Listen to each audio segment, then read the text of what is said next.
Pak Sofyan, 2014 merupakan hajatan pesta demokrasi mulai dari pemilu legislatif dan pemilu presiden. Bagaimana dunia usaha memandang tahun pemilu ini?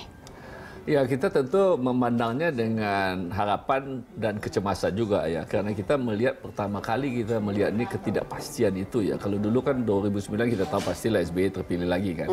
Nah, sekarang yang baru sama sekali. Ini bagaimana? Belum ada bayangan siapa yang menjadi pemimpin siapa yang akan jadi dan siapa yang menjadi calon.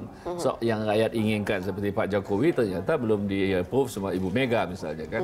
Jadi ini semua ketidakpastiannya tentu kita menunggu pengusaha-pengusaha ini supaya kita ini nanti tidak membeli kucing dalam karung begitu, dan kita tahu begitu pentingnya pemimpin yang akan datang ini karena banyak perbaikan-perbaikan yang harus kita kerjakan untuk membuat harapan baru lagi. Karena sekarang ini orang sudah situasinya pengusaha ini sekarang wait and see semuanya. Tidak ada sama sekali memikirkan mau investasi lagi, memikirkan dan melihat juga pemerintah ini tidak banyak bisa berbuat lagi. Anda tadi menyebutkan bahwa harapan baru yang ditunggu. Sepertinya harapan apa? Harapan baru apa yang ditunggu? Ya, bahwa lebih berani dalam membuat putusan-putusan, lebih jelas prioritas-prioritasnya, dan betul-betul yang kita harapkan yang terjadi, apakah itu mengenai infrastruktur, kepastian hukum, mengenai otonomi yang kita merasa begitu banyak gangguan kepada kita ini betul-betul diselesaikan.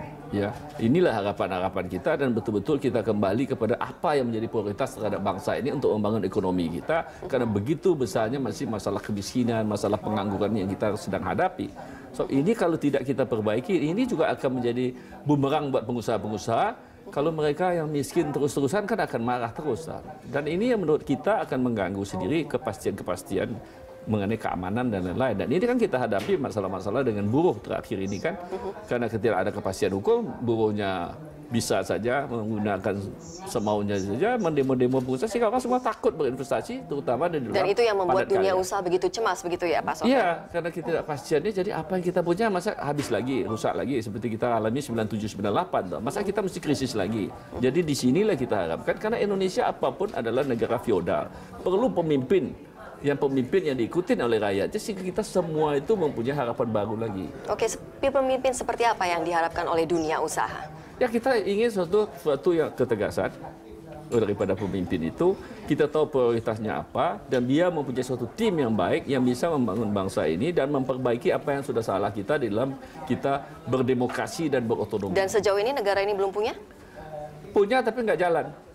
Sedikit sekali yang jalan seperti yang kita harapkan, sedangkan kita yang harus tumbuhnya lebih tinggi. Sekarang kita harus perhatikan ya, kita ini harus kasih kerjaan kepada rakyat kita tiap-tiap tahun 2,5 juta yang minta pekerjaan baru. Kita cuma bisa kasih kerjaan sekarang maksimal 1,5 juta. 1 juta ini menganggur tiap-tiap tahun, tambahan pengangguran kita. Dan apa ini kita biarkan? Ini kan berbahaya menurut saya. Oke, lalu apa yang sudah dunia usaha lakukan agar hal tersebut tidak terulang lagi, bahwa banyak sekali yang tidak bekerja? Kita sekarang sudah rencanakan yang paling sedikit, kita sudah mempersiapkan juga usul-usul pengusaha nanti, apa yang kita inginkan di dalam untuk pemerintah yang akan datang ini, supaya mereka melakukan apa yang kita anggap paling baik untuk berinvestasi kembali.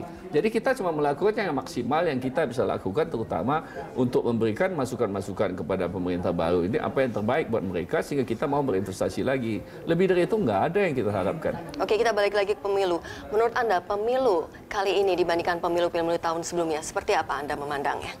Saya memandangnya pemilu sekarang ini ya, dengan pengalaman-pengalaman kita, pemilu dalam demokrasi dan juga pilkada-pilkada yang ada. Ini memang saya mempunyai suatu pengalaman bahwa pemilu ini memang lebih sulit ya dalam menentukan pimpinan-pimpinan. Bukan cuma di presiden dan wakil presiden, tapi juga menentukan juga di parlemen.